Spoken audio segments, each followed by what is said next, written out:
Buenas noches, muchas gracias por haber venido al primer foro Desafíos de la participación del Perú en APEC e implementación del TPP, organizado por el Centro de Estudios de Relaciones Internacionales de nuestra facultad. Este foro es el primer evento de la facultad, el primer evento académico del semestre, y cuenta con 2 días consecutivos de actividades académicas. Este es el primero. Esperamos contar con su presencia para la jornada completa también. Previo agradecimiento por estar aquí y por haber venido. En esta primera oportunidad vamos a contar con las palabras de inauguración de la doctora Evelyn Torre, presidenta del Centro de Estudios de Relaciones Internacionales. Muchas gracias, doctora.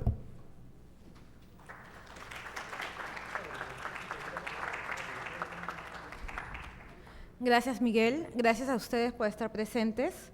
Gracias a ustedes como expositores porque nos van a transmitir sus conocimientos. Quisiera decirles que el embajador Óscar Maurto de Romaña nos va a acompañar el día de mañana a las 5:45. Por motivos de fuerza mayor, él ha tenido que trasladar su exposición al día de mañana. Bueno, sabemos que Perú es sede de APEC por segundo año, y es por eso que estamos organizando este foro, es para ustedes. Después de las exposiciones va a haber una ronda de preguntas para cada uno de nuestros expositores. Bueno, sin más, damos la palabra al doctor Carlos Vega Miranda.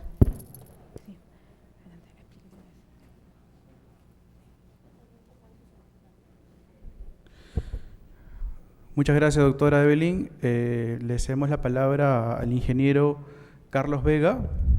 Carlos Vega Miranda es ingeniero economista por la Universidad Nacional de Ingeniería, exfuncionario de la Presidencia del Consejo de Ministros y del Ministerio de Comercio Exterior y Turismo. Actualmente hace aportes académicos a la revista de la Sociedad de Comercio Exterior. Muchísimas gracias, ingeniero, por su participación.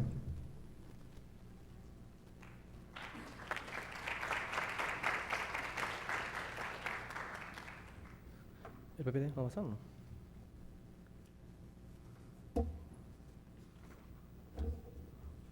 Esta es. Muy buenas noches. Yo creo que no sé si me puedo adelantar y hablar en voz alta porque, a ver, vamos a probar qué tal. A ver, ¿me escuchan bien?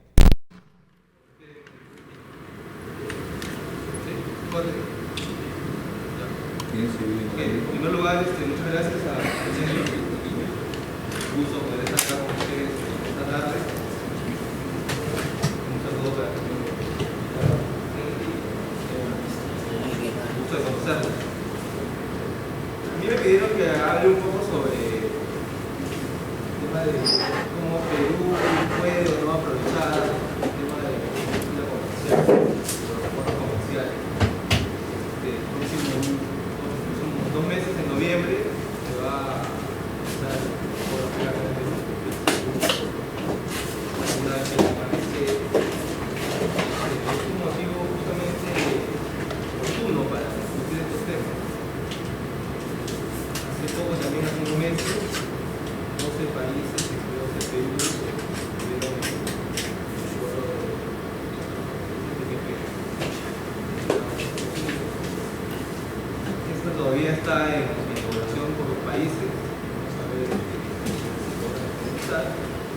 Y en el Perú también, por eso tener que aprobarlo. Pero esto, no se olvide, es un tema cierto.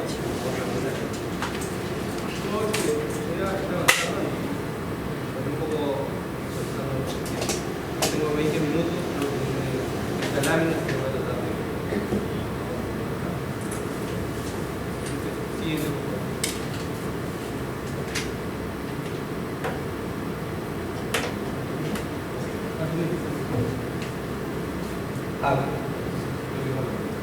a ver, antes de empezar a discutir estos temas, sería bueno contextualizar. Perú, desde el año 2000, básicamente, ha mirado su política comercial de otra manera. Primero empezamos con neoliberales, primero Europa, después Estados Unidos, después el TLC, y en ese camino se han logrado suprimir América por comercial. Sin embargo, eso no es algo. Ahora sí, mucho mejor. Ahora, sin embargo, eso es... va ido de la mano con un crecimiento económico significativo respecto para el Perú, ¿no? Vamos a ver en este cuadro, por ejemplo, en estos gráficos, vemos cómo desde el 2004 el Perú, salvo el año 2009, que fue el año de una crisis severa en el mundo, la mayor parte de esto, el resto de años ha tenido crecimientos significativos. Y podemos ver cómo el PBI ha estado subiendo de una manera, digamos, bastante o sea, constante, ¿no? Sin más baches, salvo en uno que otro año. Este cuadro nos muestra un poco también dónde estamos situados respecto al mundo. ¿Por qué es importante ver el mundo? ¿Por qué siempre discutimos, por qué siempre se discute cuánto crece el mundo y cuánto afecta al Perú? Nosotros dependemos mucho de cómo crece el resto de países. En el segundo gráfico, por ejemplo, vemos los socios comerciales, que son a quienes les compramos y a quienes les vendemos. Ello se muestra que hay una correlación muy directa, muy estrecha respecto a cómo crece el mundo en cuanto a la producción de bienes y servicios. Entonces, por eso si más o menos prevemos que a nivel mundial va a haber una recesión muy fuerte, es muy probable que a nosotros nos afecte, créanlo, nos va a afectar. No directamente, pero sí a través de algunos mecanismos que probablemente los vamos a ir mencionando. Sin embargo, desde el año 2000, vemos ahí en el gráfico inferior, desde el 2009 hasta el 2013, en América Latina, el Perú ha sido uno de los países que más ha crecido. Eso no es poca cosa en un contexto de bastante incertidumbre y en un contexto de crisis en Europa y en Estados Unidos. O sea, y ahí solamente para seguir con el mundo, vemos que en los próximos 2 años la incertidumbre todavía continúa. Salvo China y Estados Unidos, que podrían recuperarse, Europa todavía no levanta cabeza. América Latina, algo más próximo, está en términos globales en una recesión. ¿Qué quiere decir una recesión? Que la producción cada año es menor, en promedio. No así en algunos casos como la Alianza del Pacífico, que está Perú, Colombia y México, que son los que se distinguen del resto y muestran un cierto crecimiento. Entonces, vemos que a pesar de los problemas que hay en el mundo, el Perú, de alguna manera, ha podido sortear el temporal. Pero no ha sido suficiente. O sea, el tema de la pobreza es evidente. A pesar de que se han reducido algunos indicadores, básicamente de pobreza extrema y pobreza general, monetaria sobre todo, todavía hay mucha gente que no tiene acceso a los mercados, no tiene acceso a los servicios y no tiene acceso a un Estado eficiente. Entonces, ¿sirve crecer? Sí sirve crecer, va a mejorar las condiciones de las personas, va a mejorar. ¿Solamente el crecimiento es suficiente? No, hay que tomar otro tipo de acciones, otro tipo de políticas destinadas justamente a lograr que la gente mejore su prosperidad y su bienestar. Desde el año 2010 se implementaron una serie de políticas sociales que esperemos sean temporales, porque esa es la idea de los objetivos de las políticas sociales, los programas sociales, de asistencia temporal. Sería un error si es que esto se convierte en una política permanente, ¿no? Pero, de momento, es la forma que se tiene que afrontar esta disparidad que hay entre los ciudadanos. Entonces, ¿para qué vemos el tema del país y el mundo, no? Porque nosotros tenemos que competir con empresas de otros países. En realidad los países no compiten entre sí, los que compiten son las empresas, las compañías, los productos. Los países lo que dan son el entorno sobre el cual las propias empresas se desarrollan. Hay un libro muy interesante, un artículo muy interesante de Michael Porter, yo les sugeriría que puedan revisarlo, que se llama La competitividad de las naciones. En él, Porter, por ejemplo, hace una evaluación de por qué un país es más competitivo que el otro. Y al final, después de explorar varias situaciones y varios hechos en la historia, él determina que la pregunta está mal planteada, que no se debería preguntar qué determina la competitividad de las naciones, sino básicamente mirar el entorno sobre el cual las empresas se desarrollan y ese entorno en realidad contribuye o no a mejorar la productividad.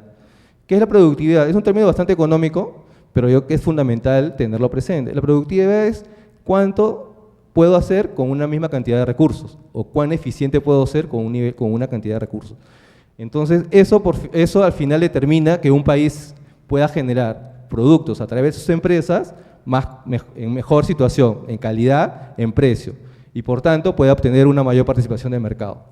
Ahora, ¿por qué es importante esto en la esfera de la PEC y en la esfera del TPP? Porque nosotros vamos a competir con otras empresas de otros países que tienen diferentes niveles de competitividad y sobre todo, en este caso, entornos donde puedan desarrollar sus actividades. Entonces, pero igual la pregunta queda, ¿no?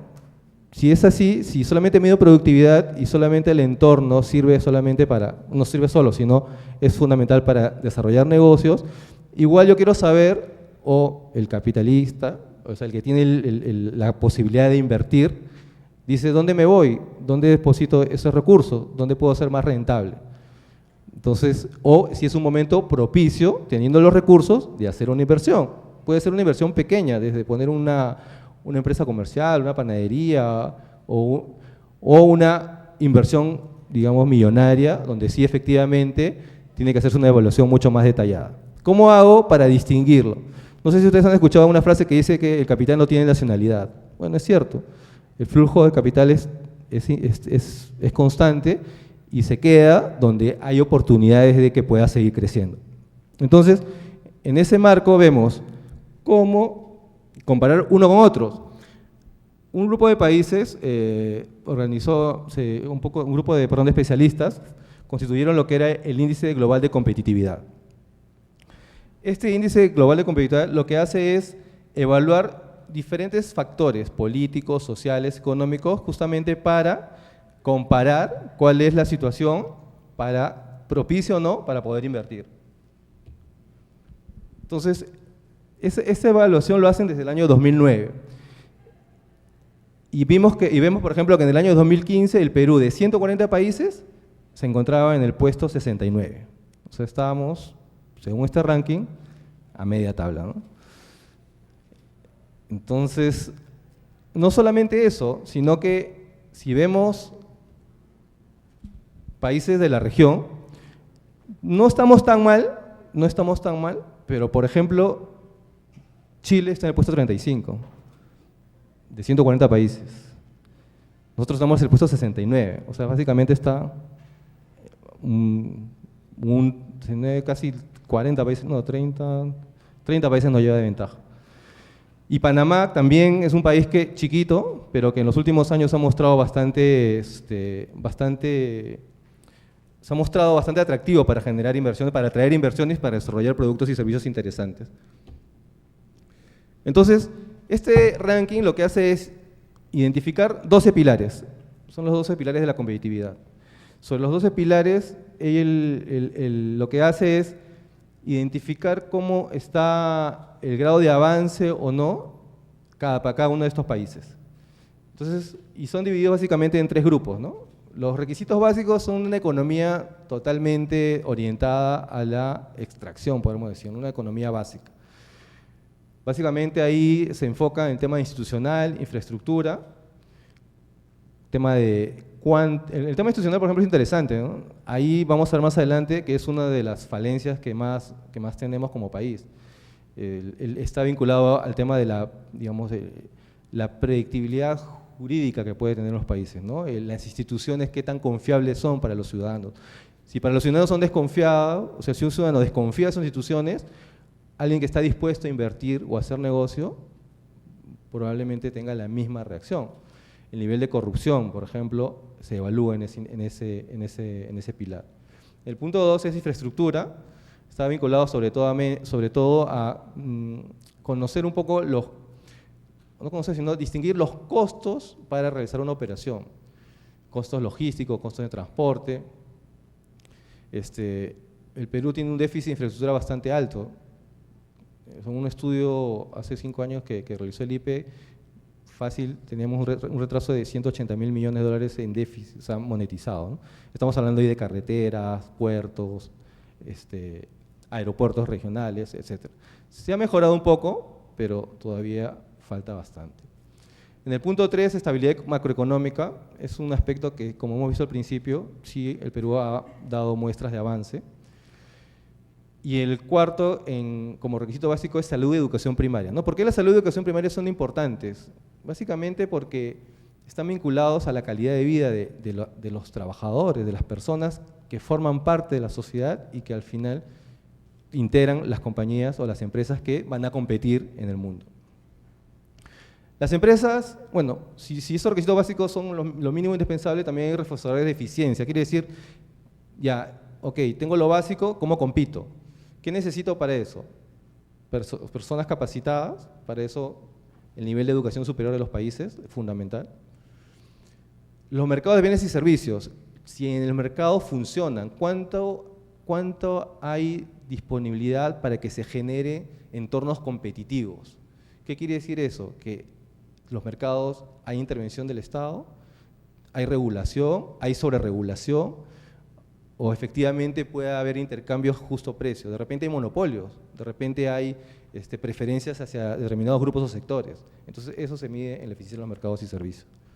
También la eficiencia de los mercados laborales. Acá no solamente se habla de flexibilidad laboral, que sí es un factor importante para digamos, contribuir o no hacia los niveles de competitividad, pero también se mide el grado que tienen los países de atraer talento y el grado que tienen los países de generar talento.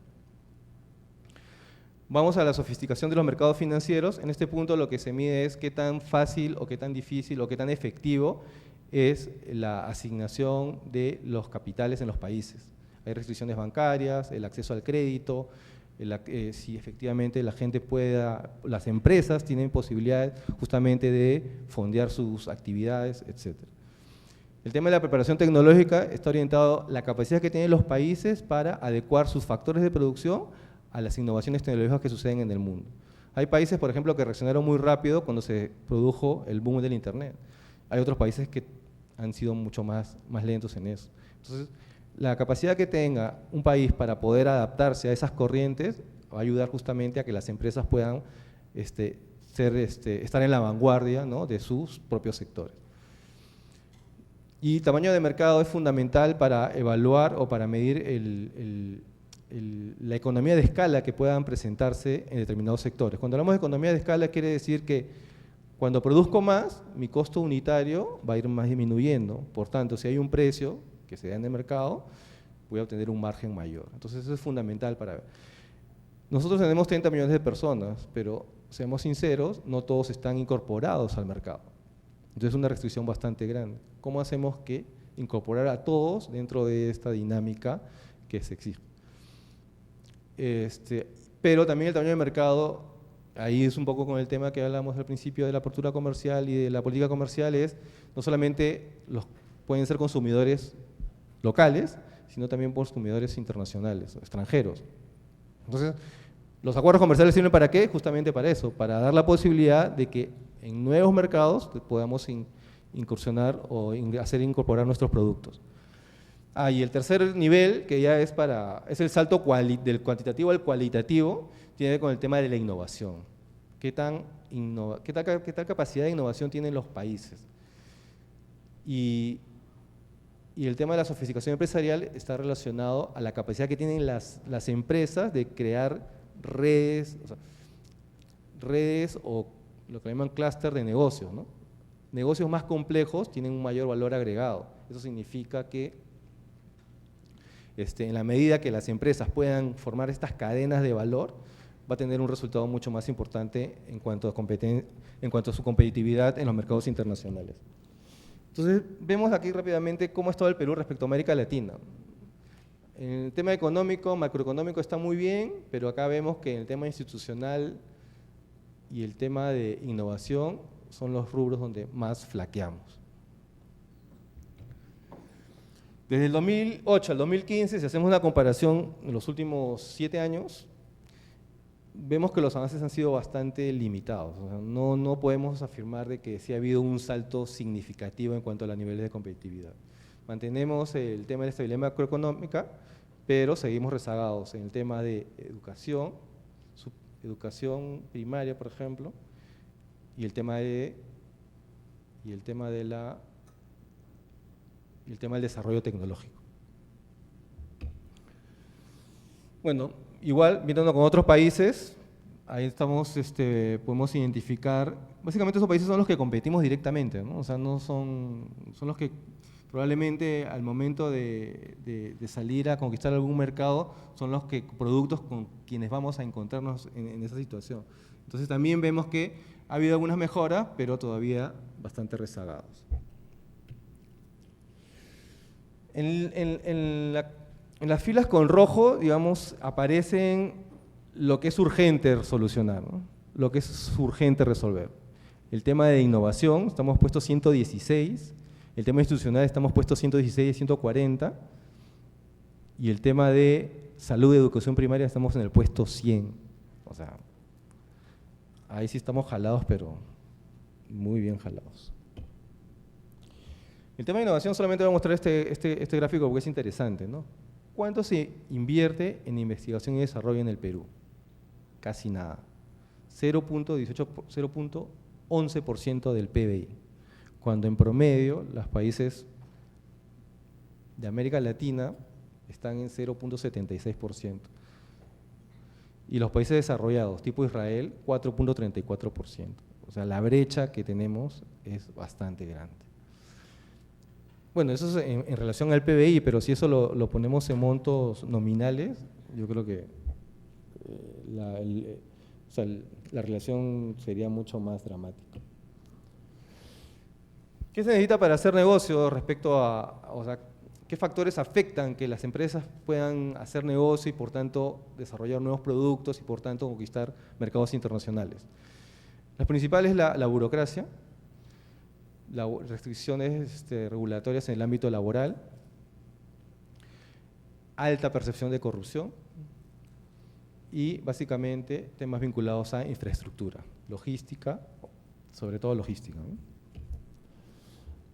Ahora, desde el 2000, o sea, si este mapa lo hubiéramos preparado en el año 2001, bueno, en los 90 o 2000, sería distinto su coloración, ¿no?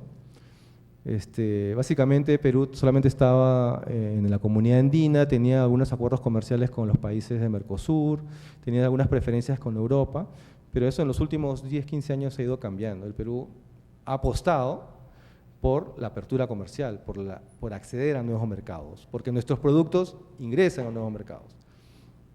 Y es una apuesta que resulta coherente con la política que tiene el país, ¿no? El país ha estado creciendo básicamente por dos factores: inversión privada y exportaciones.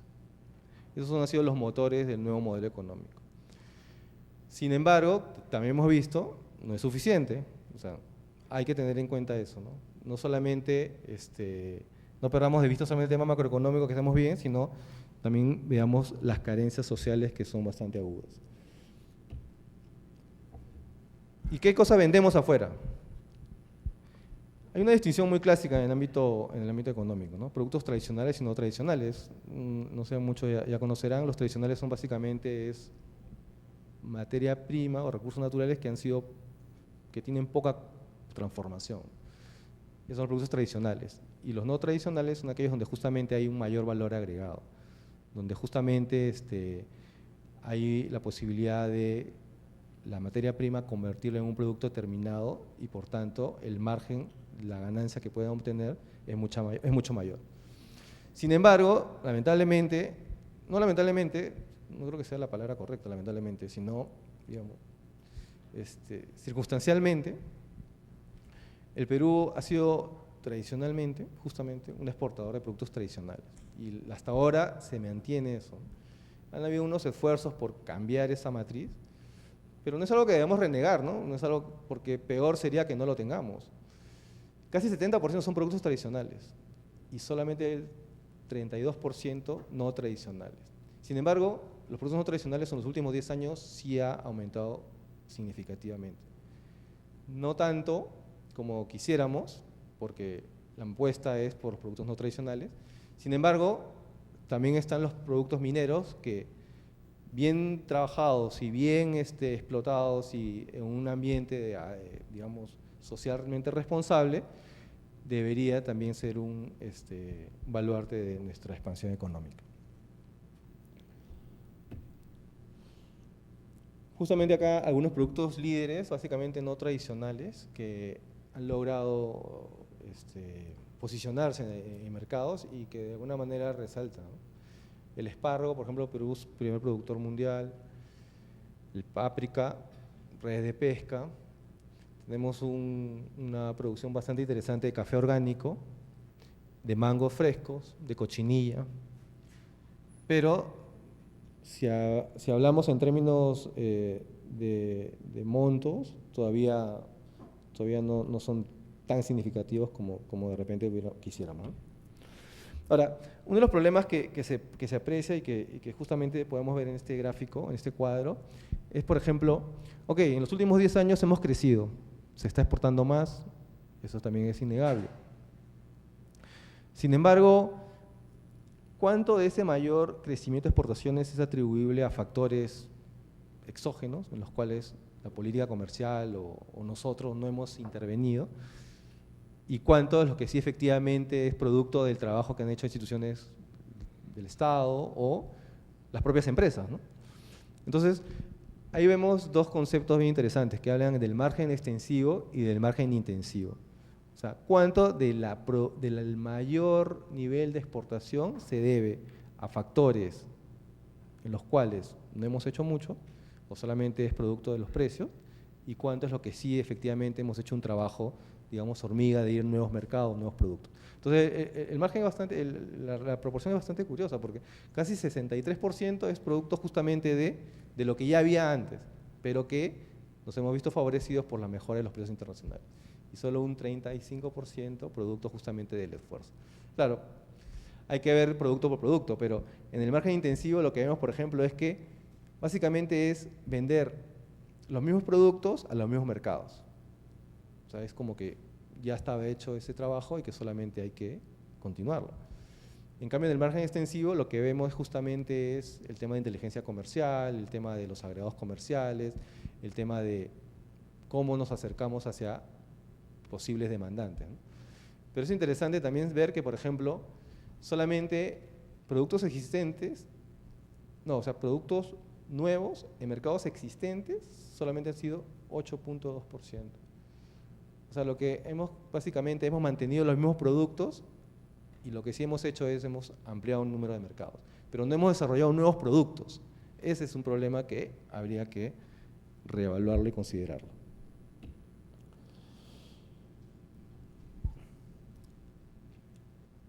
Y esto tiene que ver un poco con el tema de las empresas, ¿no? Las empresas, si bien ha habido algunas empresas que se han favorecido con esta política, me da la impresión que han sido básicamente empresas medianas y grandes que sí han dado un salto cualitativo, que sí se han adaptado al nuevo entorno, el nuevo entorno que se les ofrece. Sin embargo, hay muchas empresas pequeñas que tienen voluntad de exportar, pero que no han logrado dar ese salto ni hacia las ni a un nivel mediano. No sé si a ustedes les pasa, pero yo he escuchado varias experiencias de empresas o hasta personas que realizan exportaciones, entonces, pero que no es sostenido en el tiempo, ¿no? Entonces, es fundamental que esas experiencias, conquistar nuevos mercados, no lo veamos como un objetivo de corto plazo. O sea, las empresas no deben pensar, voy a ganar por un embarque y con eso ya puedo cubrir mis costos y el siguiente probablemente pierdo. Tiene que ser una apuesta hacia el mediano y largo plazo. Entonces, para eso, el reforzamiento de la estructura empresarial es fundamental. Bueno, acá solamente para mostrar la relevancia de China y Estados Unidos como países sobre los cuales nosotros compramos productos, ¿no? Muy lejos, por ejemplo, de Brasil o México. O sea, China y Estados Unidos son socios comerciales sobre los cuales muchos productos consumimos. Ahora, hace poco el nuevo ministro de Comercio Exterior, Eduardo Ferreiros, ¿no? al asumir su gestión, un poco establecía las prioridades que se tienen de aquí al 2021, ¿no? Y algunos planes para los primeros 100 días, ¿no? Entonces, él, lo que decía era que el Perú podía duplicar su valor de exportaciones, actualmente en el año 2015 $35.000 millones, o sea, pasar de 35.000 a 70.000 millones en 5 años. ¿Es eso posible? Bueno, mucho va a depender también de cómo varíe el precio de los metales y de los minerales. Pero yo creo que más allá de eso, lo que importa es cuánto de exportación no tradicional o de nuevos mercados y donde los cuales el Perú efectivamente tiene una participación directa, va a pasar. Yo creo que ese es relevante. ¿Podremos llegar al 2021? Es un poco impredecible, depende de muchos factores, ¿no? Pero tampoco es una cifra que nos deba sorprender demasiado. Bueno, ¿todo esto para qué es? Para evaluar el APEC, para ver dónde estamos dentro del APEC. Es curioso, si ven la línea azul, esos fueron los últimos países que se incorporaron al APEC. O sea, Perú entró casi como que con las justas. Al siguiente año ya no se incorporó ninguna economía nueva, hubo una moratoria, entonces solamente se han quedado 21 países. 21 países que en realidad son países bastante grandes, tanto política como económicamente. Está China, está Rusia, Estados Unidos, Canadá. Entonces, en realidad APEC surge más como… Hay la voluntad justamente de liberalizar el comercio, pero la característica es que no necesariamente es vinculante las decisiones que se adopten, ¿no? Entonces, eso al final lo que hace es un poco, al ralentizar las negociaciones o las conversaciones, parece que no hay avance. Sin embargo, ¿vale la pena estar dentro de ese foro? ¿Es importante? Particularmente creo que sí. Hay países como Colombia y Ecuador que están años solicitando su ingreso. Lamentablemente no han podido, pero es uno de los pocos países de la región que puede participar en este grupo. Sin embargo, los objetivos que se fueron establecidos en los acuerdos iniciales para liberalizar el comercio en las economías desarrolladas al 2010 no se pudieron cumplir. También había un acuerdo para que el 2020 las economías en desarrollo como Perú también liberalicen todo su comercio. Eso va a ser un poco complicado.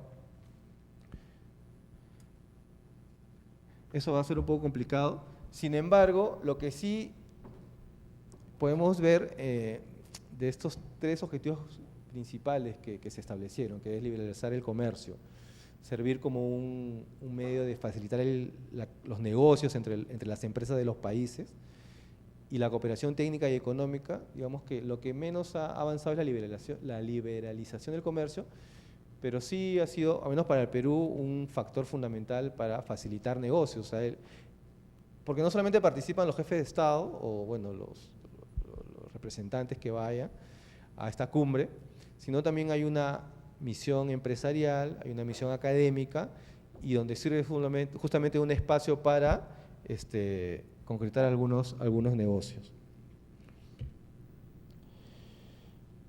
Bueno, es importante mencionar que en APEC básicamente todo se mueve bajo principios, ¿no? No hay la obligatoriedad, como ya lo he mencionado, y es un poco la cultura también de los asiáticos, ¿no? El valor de la palabra más que el papel escrito, ¿no? Entonces, para el Perú ha sido como entrar a un entorno de negociación bastante particular. Algunas ideas solamente para ver el tema de APEC. Sigue siendo un mercado potencial para nuestras agroexportaciones. Yo creo que no se han desarrollado convenientemente. Hay muchas barreras, el tema sanitario es muy importante, todavía es un tema interno que tenemos que resolver, que es justamente demostrar que nuestros productos de agroexportación no están contaminados, ¿no? Y pueden acceder a cualquier mercado. Lima, sede de la reunión, hay gente que cree que podría ser el inicio justamente de este espacio en Lima, ¿no? Llegar a algunos acuerdos concretos para que en el 2020 se liberalice el comercio. Es muy optimista por un lado, por otro es incertidumbre respecto a las negociaciones de los acuerdos comerciales que pueden haber en otros entornos, ¿no? Como por ejemplo el TPP, ¿no? Es un poco para cerrar el acuerdo transfronterizo. Si ven respecto al mapa anterior, acá un actor importante no figura, que es China, ¿no? Estados Unidos lo que ha hecho es, como en el APEC no han habido mayores avances y Estados Unidos está interesado, ¿no?, en establecer acuerdos comerciales o sea, a nivel de varios países. Por el lado, mira Europa para formar un acuerdo comercial, pero en Asia ha hecho como que su propio club, ¿no?, su club de amigos, ¿no? Digamos, esa es un poco la lectura que puede haber. Sin embargo, el Perú, digamos, ¿qué hace ahí, ¿no?, entre esas guerras económicas mundiales entre Estados Unidos y China, ¿no? Digamos, todos son socios de APEC, todos son miembros de APEC, pero Perú lo que tiene que hacer es mirar más allá de esas discusiones, oportunidades de negocio, ¿no?, oportunidades de inversión, oportunidades. Sin embargo, también es responsabilidad de los funcionarios públicos, del INCETUR, del Estado, justamente de esclarecer varios temas sensibles que pueden de alguna manera afectarnos, ¿no? Una crítica que se hace a la negociación del TPP ha sido el secretismo con el que se ha desarrollado, ¿no? Casi 5 años de negociación, nadie sabía nada, por ahí se filtraron algunos documentos, creo que con los Wikileaks son unos cuantos. Entonces, es justa la incertidumbre que puede haber. Pero lo curioso es que una vez publicados el texto y uno los revisa, es igual de confuso, ¿no? Hay mucha terminología vinculada a otros acuerdos que puede generar dudas respecto a su aplicación o incertidumbre respecto a que efectivamente favorece o no favorece a un país. Para terminar, bueno, para mencionar algunos retos que tiene el Perú en el marco del TPP, lo mencioné, nuevos mercados, no tenemos acuerdo con Australia o Nueva Zelanda, son oportunidades que se presentan, pero valga la oportunidad para mencionar. No basta tener mercados, no basta poder acceder a economías desarrolladas. Si no tenemos productos, no tenemos servicios de calidad, si no tenemos, si nuestra uva, nuestra palta, no cumplen los estándares mínimos de calidad, de nada va a servir tener mercado. Entonces, pero no solo eso, sino que si no logramos desarrollar esos 12 pilares o mejorar significativamente, no solamente la gente local va a querer invertir, sino nadie de afuera va a tomarse ese riesgo, ¿no? Salvo que el margen sea bastante grande como para reconsiderarlo. Eso es todo. Bueno, solamente mencionar el tema comercial entre Estados Unidos y China, eso va a ser interesante, y la incertidumbre para que se firme el TPP va a estar orientado por las elecciones en Estados Unidos, ¿no? Es bien complicado que pueda aprobarse porque tanto el candidato republicano como demócrata se han mostrado en contra. Lo único que aparentemente apuesta por este acuerdo es Obama, y tiene hasta diciembre para aprobarlo. Bueno, eso es todo por ahora.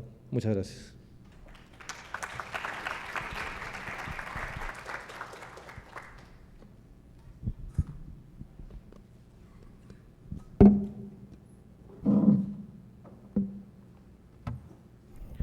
Muchas gracias, Carlos, por tu exposición. A continuación, va a exponer la doctora Débora Inga Zapata. Ella es asesora de la Comisión Especial de Seguimiento Parlamentario de la Alianza del Pacífico del Congreso de la República y se ha desempeñado durante la presidencia pro tempore peruana de este bloque económico comercial, como la asesora de la Comisión Interparlamentaria de Seguimiento de la Alianza del Pacífico, que tiene como miembros a señores parlamentarios de México, Chile, Colombia, Perú, de la Alianza del Pacífico, y su vinculación con APEC como plataforma de integración para América Latina.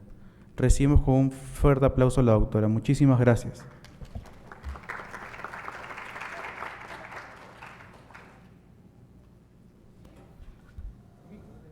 A ver, ¿sí me escucha? Ok. Muy bien. Buenas noches.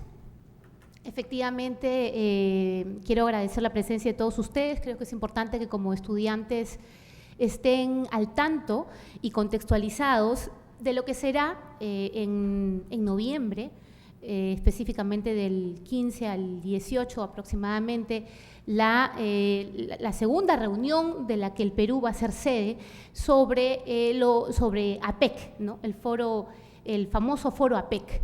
Ahora, nos han hecho un breve repaso sobre lo que significa la necesidad de la competitividad en el Perú para continuar creciendo, para continuar desarrollándonos, pero yo quiero contextualizarlos a ustedes sobre el tema que yo voy a desarrollarles, o la idea que les voy a desarrollar hoy, que es estos famosos bloques comerciales o bloques económicos en el mundo y la forma en la que están contribuyendo no solo al crecimiento y al desarrollo de los países, sino también a generar integración regional en diferentes partes del mundo, ¿no? Y para esto vamos a hacer un breve repaso.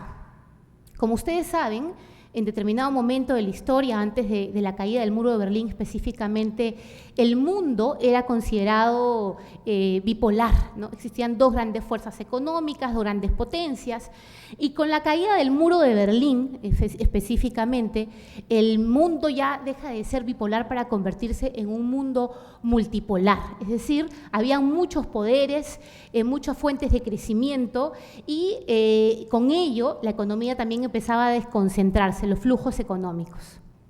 Frente a esta circunstancia y frente al crecimiento de nuevas potencias y nuevas economías, en América Latina básicamente se toma conciencia de estos procesos, de estos cambios que la globalización le exigía al mundo y sobre todo a América Latina para continuar su crecimiento y su desarrollo, y se empiezan a consolidar estos famosos modelos de integración que son los bloques económicos. Tenemos en el mundo muchos bloques de distintos tipos, tal vez los más famosos que ustedes en algún momento han escuchado es la Unión Europea, por ejemplo, o la Asociación de Economías de los Países del Sudeste Asiático, APEC, entre otros, ¿no? Y por supuesto en Latinoamérica seguramente han escuchado Mercosur, han escuchado de ALBA, han escuchado de CELAC, han escuchado del SICA, y el tema que yo hoy les vengo a comentar sobre la importancia que tiene para nuestro país, para nuestra región latinoamericana y su vinculación con APEC, que es la famosa Alianza del Pacífico. Bueno, habiendo hecho esta introducción y comprendiendo que para continuar en esta senda de crecimiento, porque el crecimiento significa la movilización económica, la generación de oportunidades, de negocios para cada uno de nosotros, y por supuesto ello conlleva al bienestar, al mejoramiento de la calidad del bienestar en general, ¿no? Y frente a este nuevo panorama y ante ciertos bloques en América Latina que se habían generado, pero que habían llegado un momento, básicamente, como justamente nos explicaba antes el anterior expositor, Carlos, antes del año 2000 hubo un estancamiento generalizado en la región en términos económicos. Y el bloque que en ese momento lideraba Brasil, como era Mercosur, no seguía creciendo y se había, vamos a decir, cada una de las negociaciones que se estaban generando dentro de este bloque se habían estancado, no se estaban moviendo, no se estaba avanzando.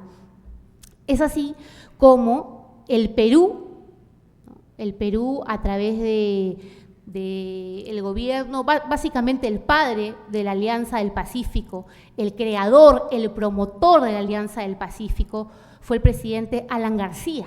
Durante su último gobierno, el presidente Alan García, viendo cómo sucedía, cómo iba avanzando, cómo se estaba dando el crecimiento en la región, entendió que por más que se generaban ciertos esfuerzos y que en una primera instancia se habló de los famosos países del Arco del Pacífico, no continuaban creciendo, y se hizo un análisis de por qué estos países no lograban tener un mismo camino, una misma visión y seguir en su crecimiento y en su desarrollo. Es así como se ubicaron y se determinaron o se diagnosticó que el motivo específico era porque no se compartía o no tenían la misma visión.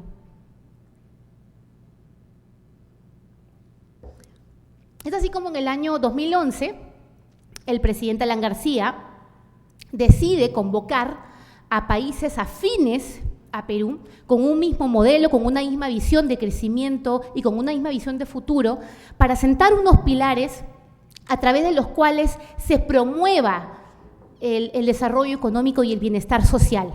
Estos países, en una primera instancia, incluso lo cuenta así en su libro, el presidente Alan García había pensado en Chile, en Colombia, en México, en México todavía no, en Chile, en Colombia y en Ecuador. En ese momento cursaron una serie de cartas para invitarlos a tener una primera reunión de coordinación. Ecuador desistió esta convocatoria del presidente Alan García y es así como se toma en consideración a México. Finalmente estos países aceptan, tienen una primera reunión, sentan pilares para el desarrollo y es así como surge y como nace la Alianza del Pacífico, que hoy en día está conformada por 4 países y que tiene 49 países observadores, es decir, son 4 países miembros y 49 países observadores.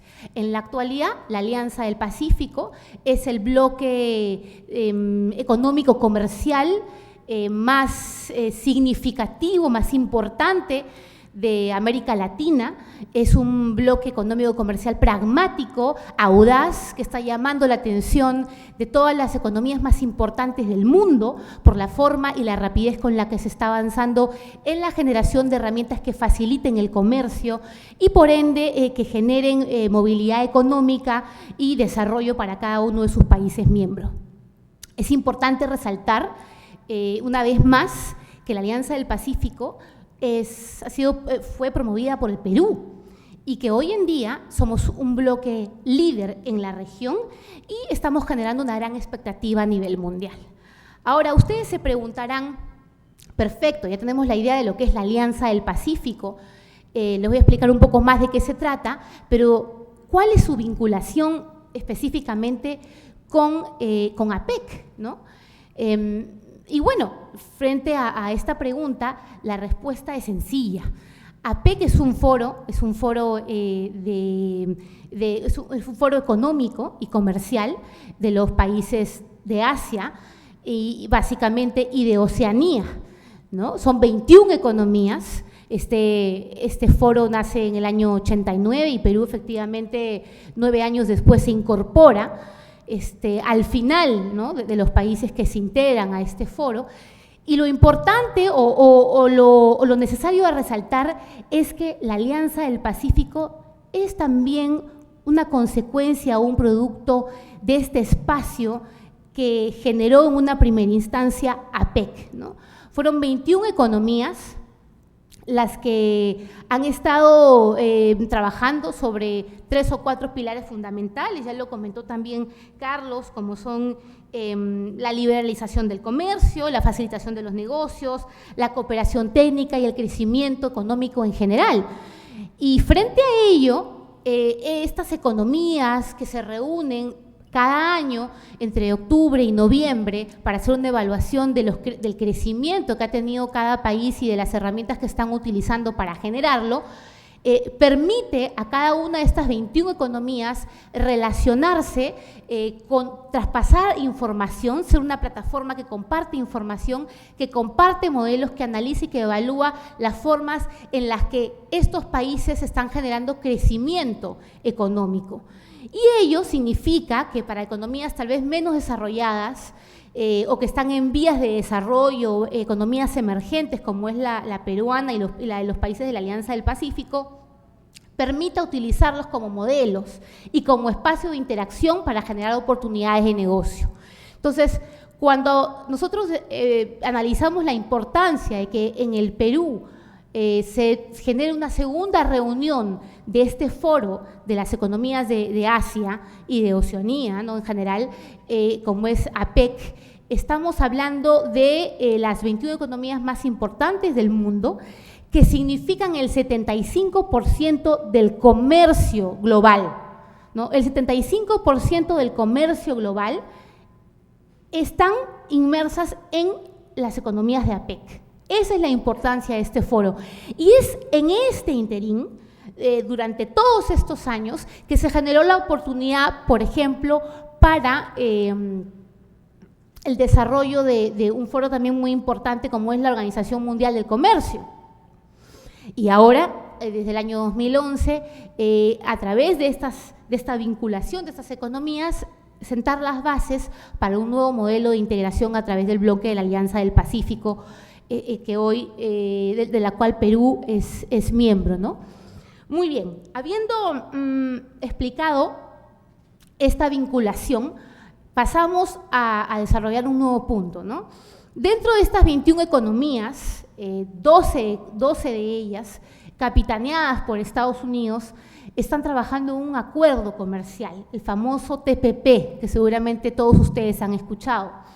Bueno, este TPP, que tiene varios capítulos, uno de ellos muy debatido y del que tampoco hay mucha información y que va a pasar por el Congreso de la República y por el análisis de la Comisión de Relaciones Exteriores, es el de salud, por ejemplo, está también generando un espacio para los países miembros actuales como son México, Chile y Perú, porque Colombia, que es miembro de la Alianza del Pacífico, todavía no hace su ingreso.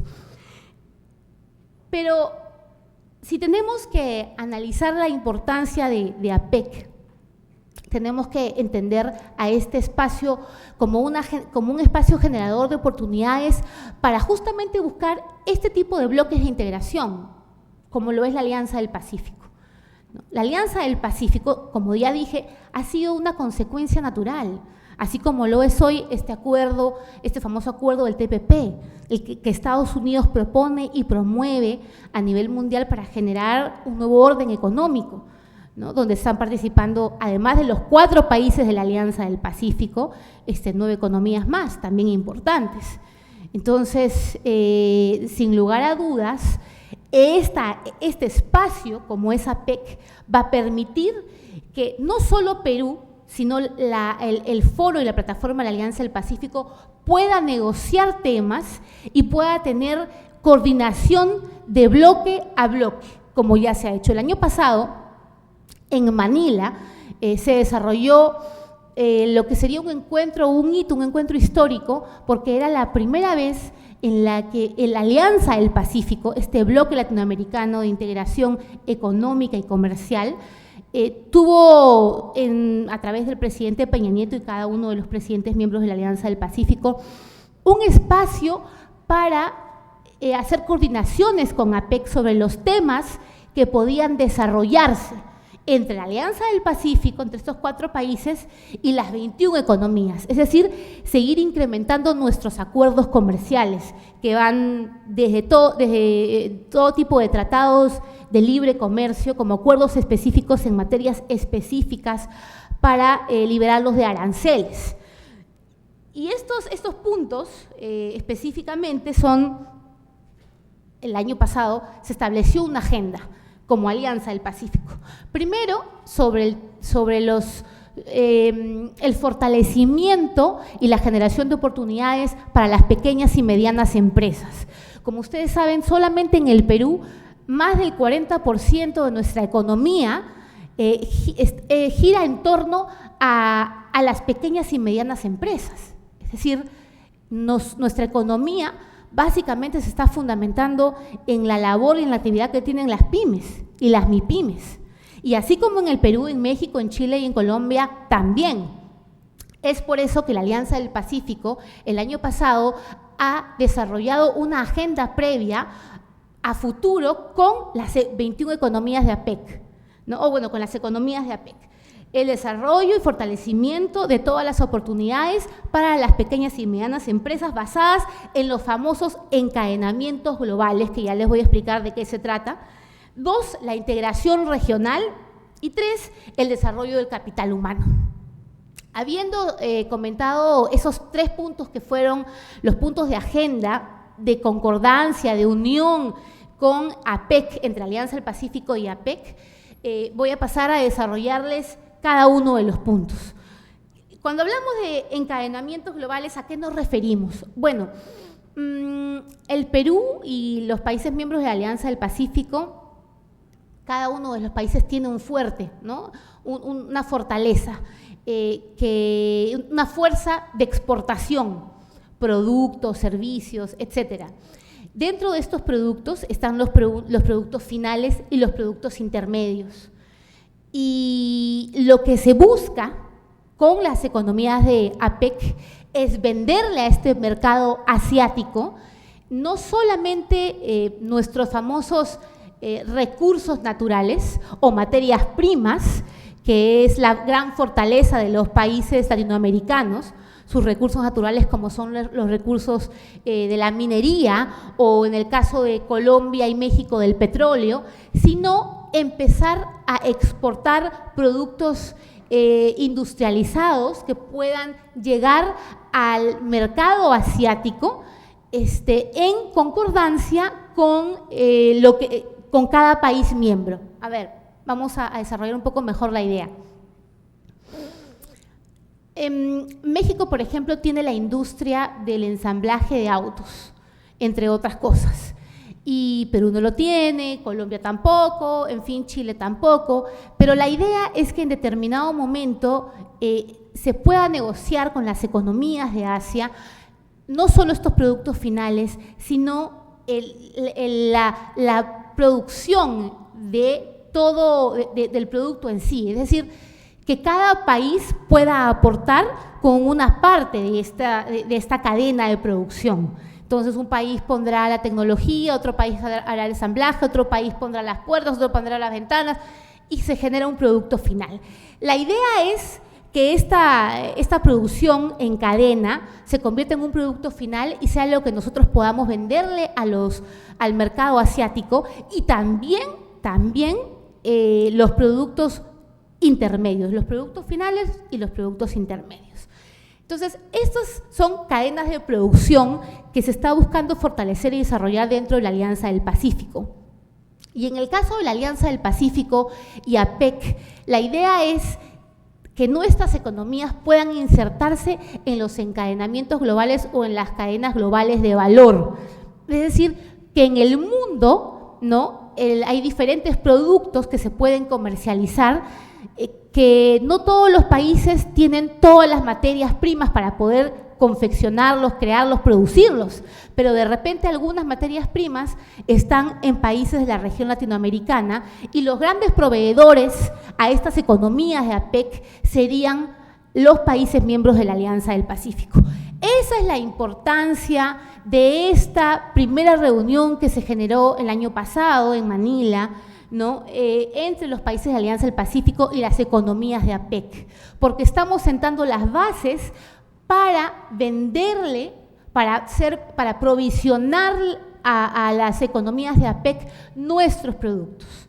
Entonces, nosotros como miembros de la Alianza del Pacífico tenemos que continuar fortaleciendo algunos puntos que nos van a permitir generar las condiciones para nuevas oportunidades de negocio y para el crecimiento económico y el desarrollo social, que es el objetivo de todos los países en general.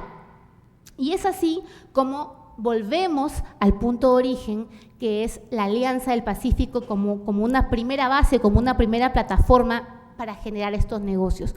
Cuando se crea la Alianza del Pacífico, el gran objetivo era venderle a las economías asiáticas y del sudeste asiático, porque en China, en Indonesia, en Singapur, en Malasia, en todos los países del sudeste asiático en general, pues hay millones de personas que necesitan, por ejemplo, ser alimentadas, ¿no? ¿Y de dónde van a provenir esos alimentos? Vendrán, por supuesto, de los países latinoamericanos que conforman este bloque de la Alianza del Pacífico. Y es así como se genera esta vinculación. Ahora, cuando hablamos de una plataforma, además de integración, porque uno de los puntos también es la integración regional, tenemos que tomar en cuenta que, si bien es cierto, este bloque latinoamericano estos 4 países que conforman este bloque latinoamericano tienen una visión similar que les ha permitido ser ejecutivos en sus decisiones políticas y en la generación y la creación de herramientas que les permita desarrollarse.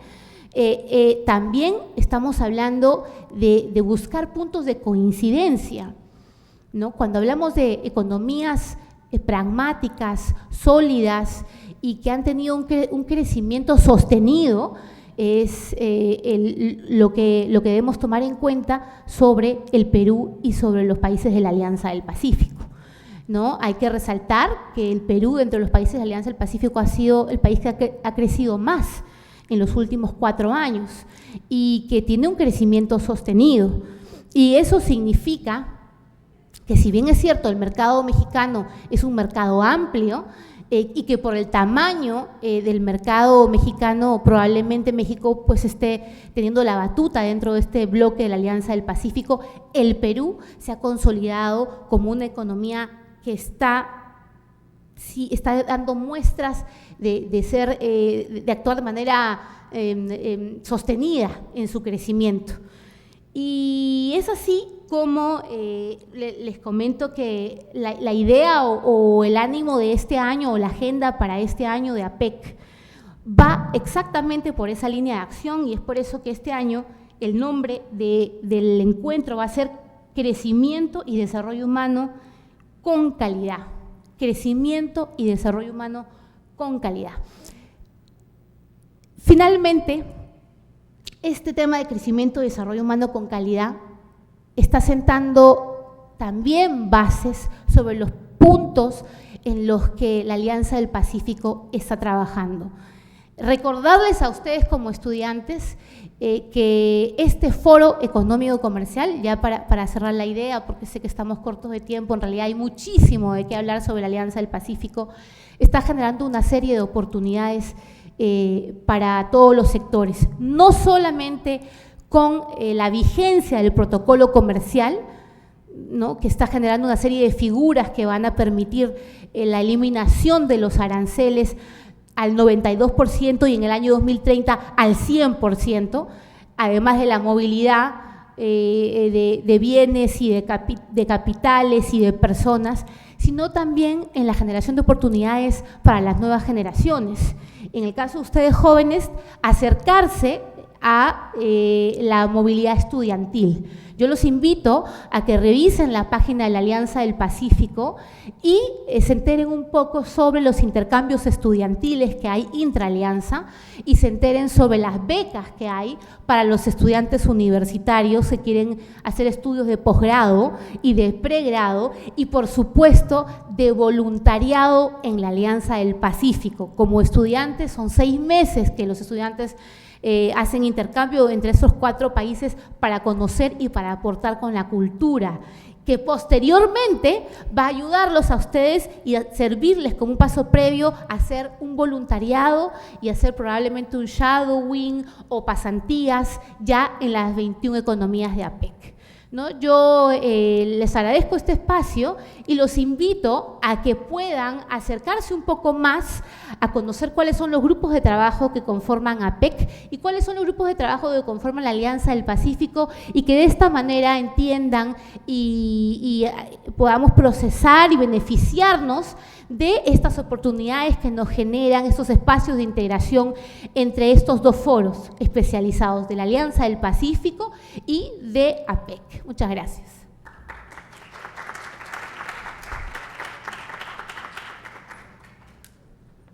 Muchas gracias, doctora Ica.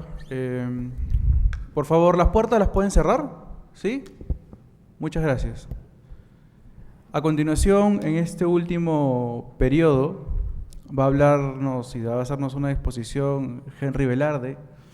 Henry ha estudiado un máster en Cooperación, Desarrollo y Mercados Transnacionales en la Universidad de Turín y es investigador y profesor en la Universidad Nacional Mayor de San Marcos. Él ha pasado muchísimo tiempo en Europa y creo que nos puede compartir desde una perspectiva global cómo está la situación del Perú desde el otro lado del mundo. Así que muchas gracias, Henry, por tu participación. Todo tuyo. Gracias, Miquel. ¿Aló? Ok.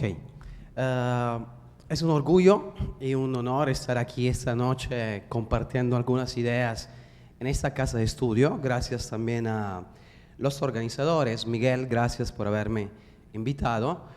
Lo que yo quería proponerles esta noche es un poco seguir el formato de Débora, o sea, presentarles un poco la realidad del Perú, pero partiendo desde una metodología sistémica, o sea, yendo de lo grande para lentamente llegar a lo que realmente nos corresponde a nosotros, ¿no? Antes de poder comenzar esta breve exposición, voy a tratar de correr, también apresurarme porque sé que el tiempo nos es esquivo. Voy a tratar de resumir y, digamos, lanzar algunas ideas que después cada uno de ustedes podrá reflexionar en su camino a casa o en otro momento. Antes de comenzar estos minutos que tengo a disposición, quería pedirles un poco de paciencia para conmigo. Yo he vivido, como decía Miguel, 27 años en Italia, un año en Londres y recién vivo aquí en el Perú desde hace 3 años y medio. Como justamente dijo Miguel, dicto en la Universidad San Marcos, en otras instituciones académicas también. Y como les decía, vamos a utilizar esta noche un poco una visión sistémica, que era una visión a la cual acostumbran los marxistas. No que yo sea un marxista, sino es una lente a través de la cual nosotros podemos entender mejor el mundo en el cual vivimos. Y por ironía, en los Estados Unidos, que es el país capitalista, la bandera del capitalismo, son los académicos quienes plantean utilizar la lente marxista para poder entender el mundo en el cual vivimos, ya que es una vista que engloba para llegar a lo local. ¿Qué es lo que vamos a hacer? Vamos a un poco ver cuáles son los actuales temas de discusión hoy en día a nivel internacional. Sabemos muy bien que nos encontramos dentro de un proceso de globalización. Los regionalismos, las alianzas, como las que nos acaba de comentar Débora, no son en realidad un aspecto que alimenta la globalización. Vamos a entender en un rato de cómo los regionalismos, estas alianzas TPP y APEC, representan en realidad unos ladrillos a la globalización. Anticipando ya lo que diremos en un rato, globalización quiere decir que todos deberíamos vivir juntos, que no existen extranjeros, no existen barreras. Sin embargo, se están formando estas alianzas regionales que de alguna forma no se coinciden con aquel concepto de global, de esférico, de globalización, pero eso lo tocaremos más adelante. Sabemos que estamos en medio de un proceso de globalización.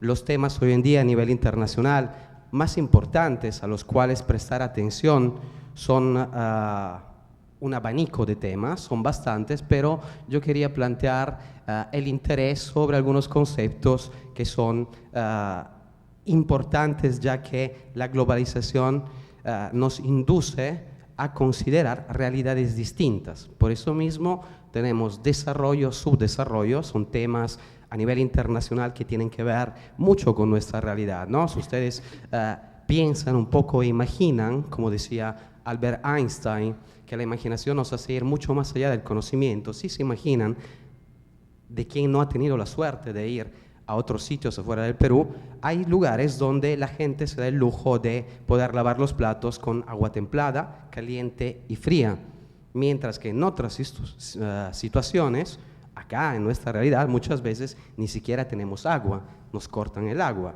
Eso implica analizar el mundo en el cual vivimos desde perspectivas diferentes. Por ende, desarrollo y subdesarrollo son dos temas a tomar en consideración. Luego tenemos una contradicción norte-sur, contradicción trabajo y capital. Contradicción norte y sur era un poco lo que ha caracterizado el mundo desde hace tiempo a esta parte. La cooperación internacional nace por países del norte que donan dinero a países del sur. Los países del norte siempre se han caracterizado por ser ricos e adinerados, los del sur, países pobres que siempre se han quedado detrás de ese camino que nos lleva al desarrollo, ¿no? Antes Débora nos comentaba de cómo el mundo hasta el 1989 estaba dividido en dos potencias, por un lado los Estados Unidos de América, patria del capitalismo, por otro lado la Unión de Repúblicas Socialistas Soviéticas, patrias del socialismo, que de alguna forma algunos analistas consideran ese periodo de la Guerra Fría como la Tercera Guerra Mundial incluso, porque un mínimo acto, ya sea de un lado o del otro, podía desencadenar una guerra catastrófica, ya que ambas facciones, ambas partes, contaban con la bomba atómica. Esa división este-oeste ha sido siempre acompañada desde el punto de vista del desarrollo por una división entre norte y sur, ¿no? Los países del sur, pobres, África, América Latina, algunos países de Oriente Medio, y los países del norte adinerados, Europa, Estados Unidos, ¿no? Entonces, si es que queremos entender dónde se encaja el APEC, que es el tema central de esta noche, es importante ver una visión global, y en esta visión global nosotros claramente nos damos cuenta que hay países adinerados que se encuentran en el norte y países menos adinerados en el sur. Otro tema a considerar a nivel internacional son dos factores que tienen que ver un poco más con la economía, o sea, el factor trabajo y capital.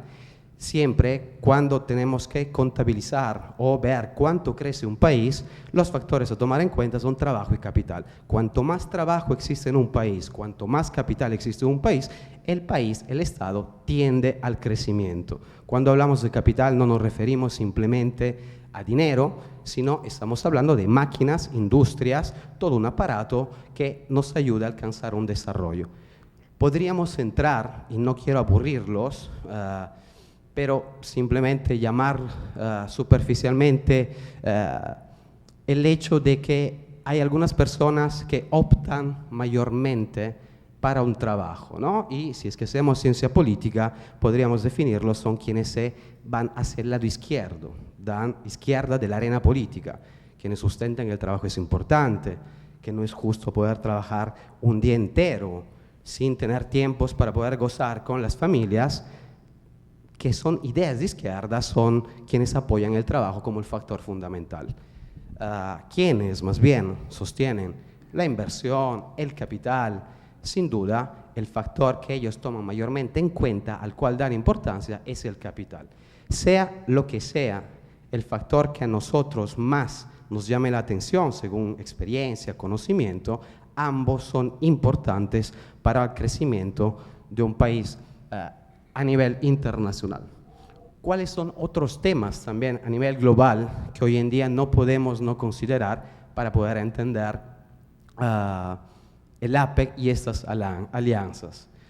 Antes, pero quería pedirles paciencia para conmigo, como les decía hace un rato, porque de repente, después de haber vivido 27 años en Italia, un año en Londres y el español ahora, puede salirme alguna palabra que no es particularmente correcta ni en uno ni en otro idioma, ¿no? Así que un poco de paciencia. Además, a estos niveles universitarios lo que queda son las ideas, porque se da por sentado que sepamos ya escribir, por lo menos si nos damos la presunción de enfrentar ciertos argumentos, por lo menos sabemos escribir, lo que queda son solo las ideas.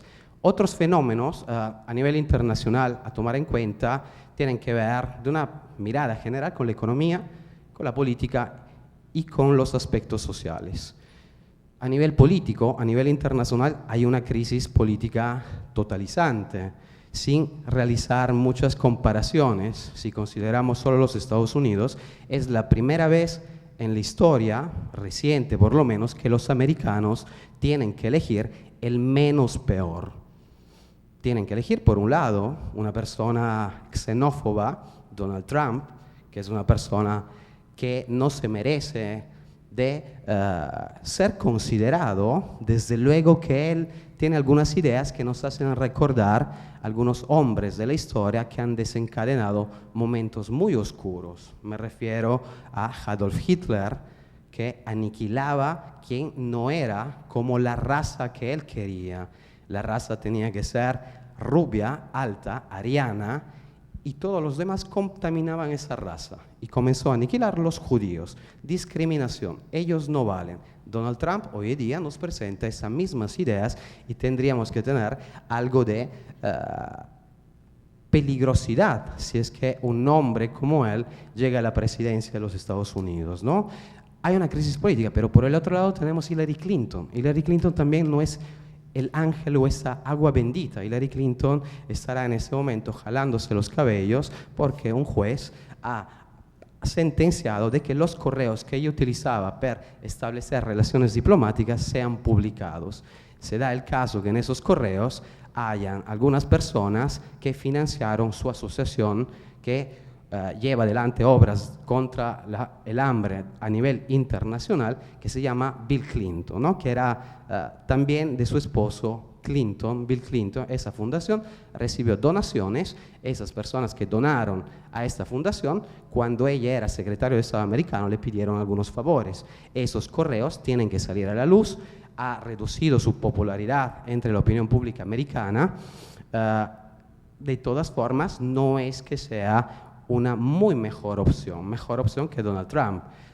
Los americanos tienen que elegir el mal menor en ese momento. Si ustedes se recuerdan, hace 10 años, un poco más atrás, quienes tenían que elegir era Barack Obama, que de alguna forma trató de mantener algunos valores democráticos a través de una educación sanitaria universal, a través de algunas reformas muy positivas. Hay una crisis política internacional. Mejor no hablar de nuestra realidad, ¿no? Con solo mencionar que el más grande, más votado congresista nuestro peruano se llama Kenji Fujimori, ya damos la idea, el nivel de política que nosotros podemos tener en ese momento aquí en el Perú. Hay también una falta de participación por la gente, hay un desinterés hacia la política, hay una crisis internacional. Justo en el día de hoy leía las noticias, en Alemania el Partido Socialdemócrata de Angela Merkel en una región de Alemania perdió las elecciones. Es una crisis, obviamente, que también refleja esos movimientos nacionalistas que se están formando en Europa debido a las crisis de los refugiados que están escapando de Siria e Irak, sacudidos por el Estado Islámico, ¿no? Una situación bastante interesante a tomar en cuenta a nivel internacional. Hay crisis económicas y financieras mundiales. A nivel académico se utiliza siempre las crisis para poder entender qué ha determinado una crisis, cuáles son los caminos que los países deberían de tomar. No voy a aburrirles con adentrándonos en determinadas crisis, con solo decir que la crisis del 2008 o 2009 aún muestra algunas consecuencias, es suficiente para entender que vivimos frente a momentos de crisis financieros a nivel internacional. Otro tema interesante son obviamente cambios en la Unión Europea. La Unión Europea no es aquel territorio, aquella unidad regional fuerte como lo era en un entonces. Vive en una crisis. La más clara demostración de que Europa se encuentra en crisis es la salida del Brexit sucedida hace un par de meses gracias a un referéndum. Existen conflictos étnicos nacionales y hay obviamente algunos efectos de la globalización. Es importante hablar de globalización. Sabemos que estamos dentro del fenómeno de la globalización, ya se habla desde hace años de esta parte, pero conversando con algunas personas me parece que realmente no entienden o no saben qué es realmente la globalización y sin embargo llevan adelante argumentaciones que encuentran sus raíces en la globalización. Para ello es bueno entenderla. Ni siquiera los académicos, nosotros los internacionalistas, sabemos dar una explicación a lo que es la globalización. Imagínense un político hablar de globalización. Pareciera que hace simplemente populismo. Y populismo no es nada menos y nada más que decir al pueblo lo que el pueblo quiere escucharse decir, o si no, con otra acepción de populismo, el populismo podrían ser respuestas equivocadas a problemas reales, ¿no? Un político hablando sin conocimiento actúa, ya sea de derecha, izquierda, fujimorista o PPK o de los otros gobiernos, actúa como un verdadero populista. Globalización. Esta es una imagen, por ejemplo, que nos representa qué es la globalización a nivel internacional, ¿no? Hay una serie de empresas que ya no las podemos llamar internacionales, sino transnacionales, desde luego, que han cortado el cordón umbilical con los propios estados. Ya no es necesario hoy en día solicitar algún tipo de permiso al Estado, sino una empresa puede abrir sus sedes alrededor del mundo sin el permiso del Estado. Desde luego, las empresas es bueno considerarlas como transnacionales y ya no simplemente con internacional.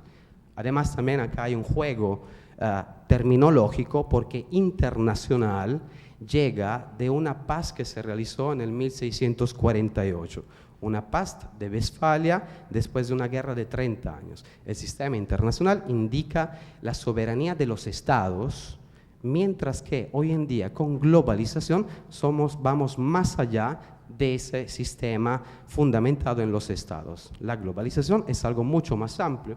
Existen diferentes actores alrededor del mundo, no son solo los estados, no son solo las empresas, existen la sociedad civil, organizaciones no gubernamentales, existen organizaciones criminales. La mafia es una organización internacional con finalidades de lucro. Existen diferentes actores que se mueven dentro de lo que se llama globalización. ¿Cuáles son las cuestiones que quedan abiertas cuando hablamos de globalización y que ni siquiera nosotros los analistas sabemos dar una respuesta? ¿Cuál es el nivel de uniformidad? O sea, ¿hasta qué punto puede generar beneficios? ¿Hasta qué punto la globalización genera beneficios? ¿Es infinito ese beneficio que nos da la globalización? ¿O llegará un momento que ya no tendremos beneficios?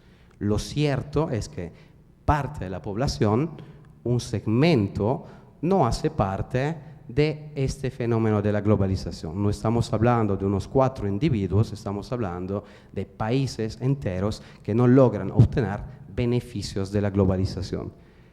Cuestión otra, abierta: ¿es un fenómeno histórico único o simplemente una nueva forma de algo que ya se ha experimentado en el pasado? Según los liberales, la globalización es algo nuevo. No solo es nuevo, sino es algo positivo, porque trae beneficios a todos. Hay pero posturas que nos indican que la globalización ya existía en el pasado. Ustedes si han estudiado historia universal, historia del medioevo, etcétera, etcétera, sabrán que existía una vía que era la vía de la seda, que iba desde Roma hasta China. Esa podría identificarse incluso como una primera forma de globalización. El descubrimiento de la América, otra nueva forma de globalización. Antes del 1929 ya había una intensificación de mercados a nivel internacional. Por ende, la pregunta ¿es algo nuevo realmente o ya existía? Lo único que ha cambiado es la cantidad.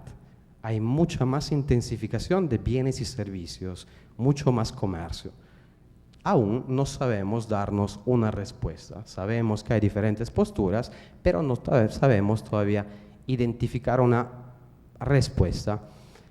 ¿Es un fenómeno controlable o es más bien algo inevitable? La globalización podemos controlarla o no podemos controlarla, o es algo irreversible que ya se nos fue de las manos. También para esta pregunta hay posturas diferentes. Hay quienes sostienen que ya es algo dado en la sociedad, que los estados van perdiendo poderío, desde luego que se van formando estas alianzas, el TPP, el APEC, etcétera, etcétera. Los estados pierden por ende poderío. En Europa hay algunos sectores que no lo deciden los estados, sino lo decide la Unión Europea.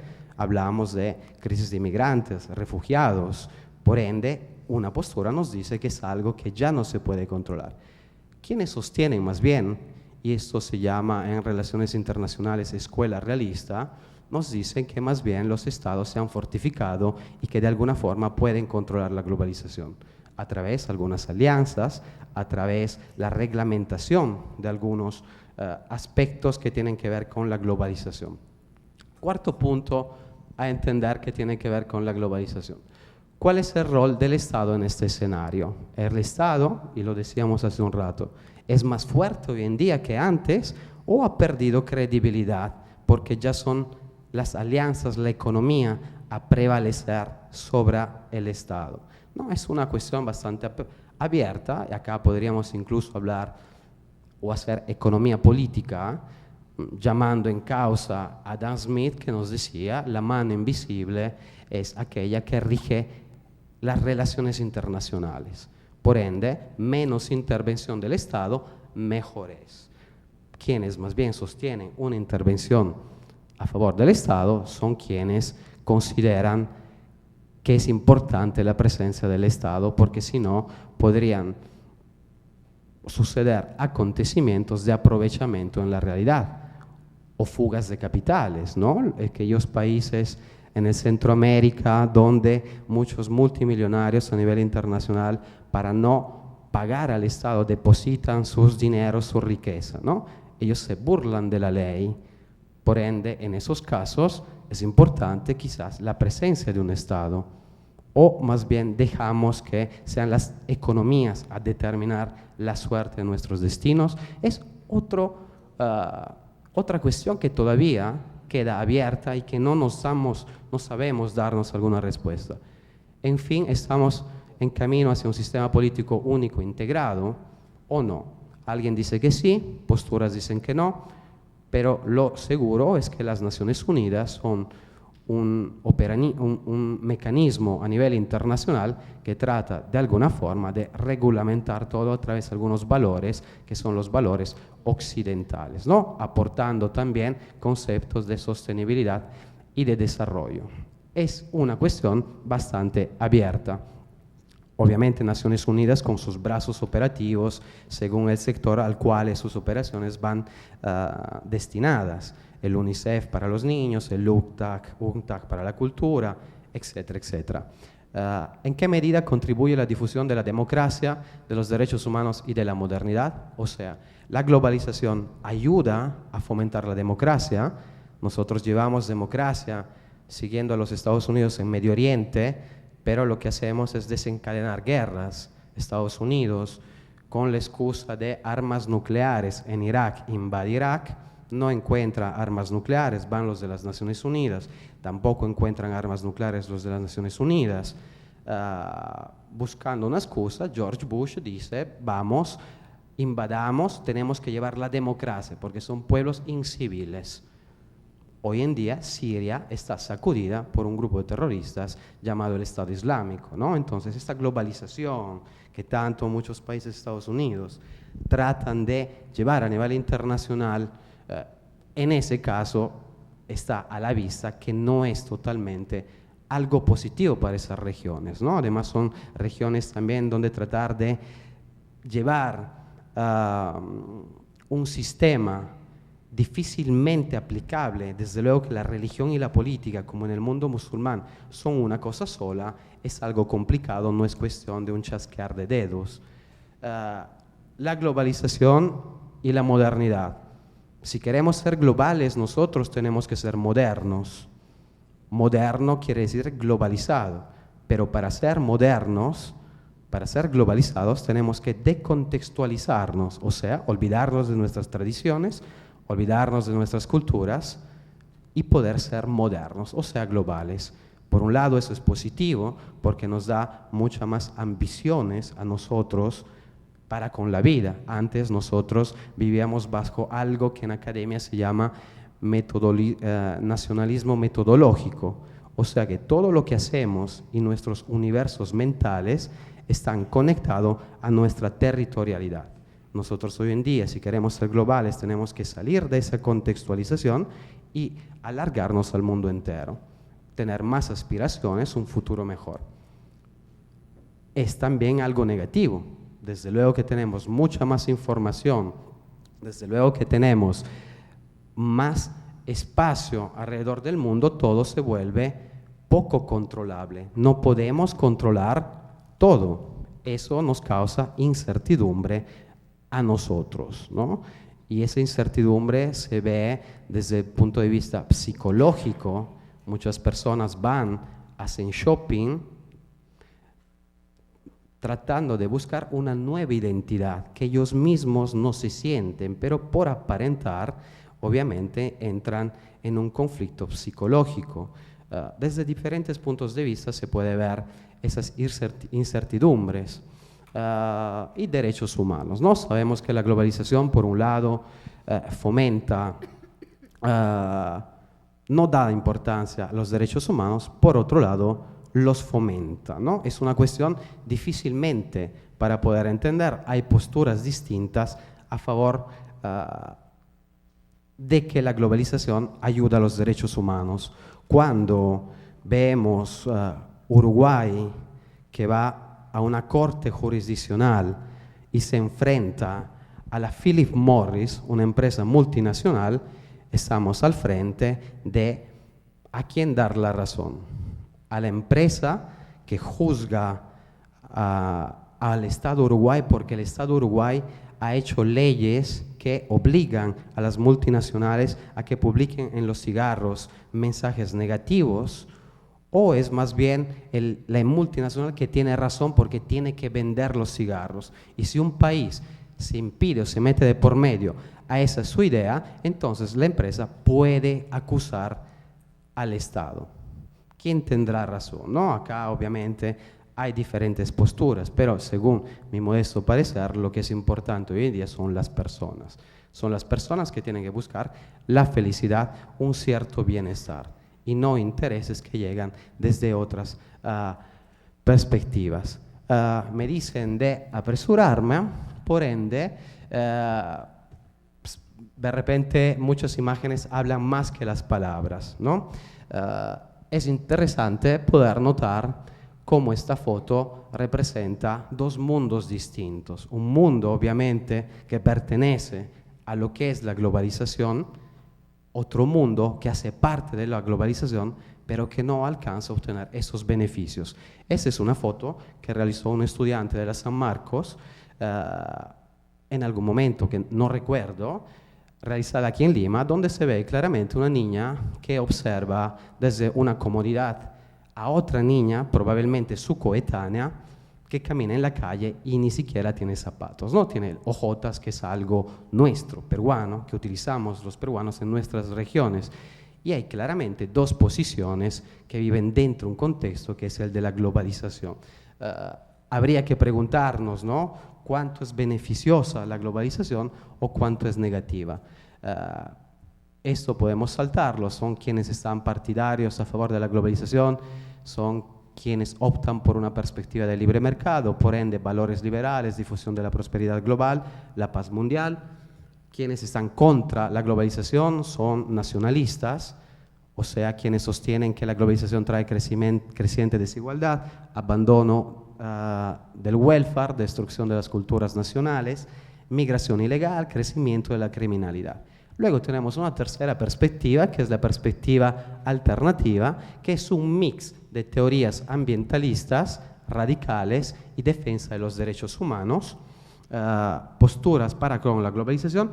Y para cerrar,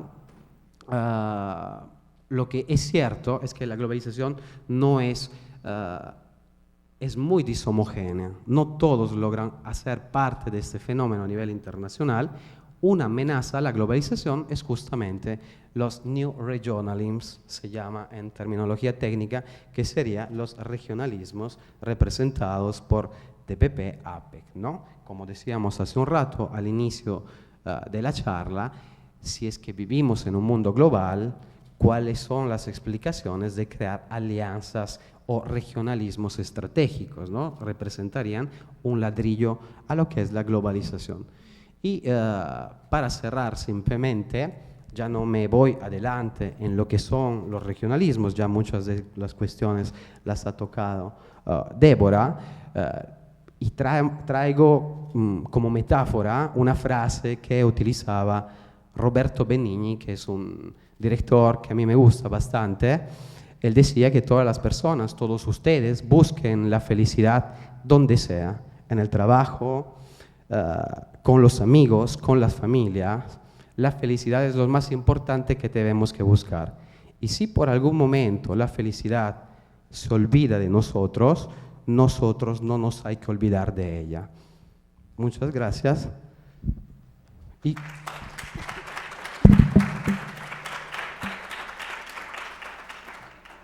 Muchas gracias, Henry. Antes de retirarnos, unas palabras finales de parte de la doctora Evelyn Torre, presidenta del centro, y un reconocimiento a los expositores por haber venido a ilustrarnos con sus ponencias, ¿no? Adelante, doctora, sus palabras de clausura.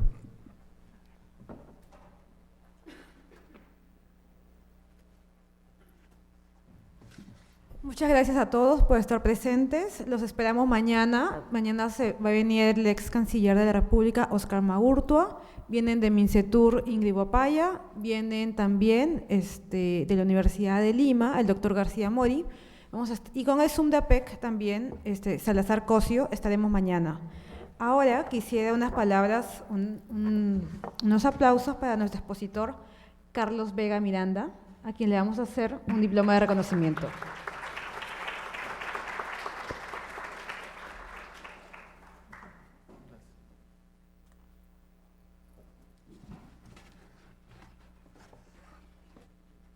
Doctor Henry Velarde García, muchísimas gracias por su participación.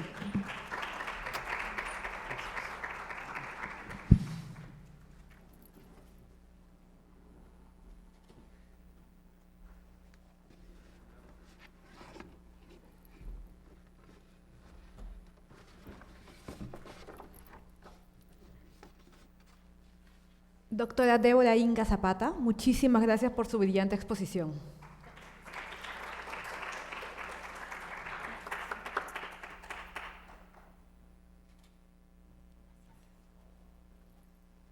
A todos ustedes, gracias por asistir. Nos vemos el día de mañana.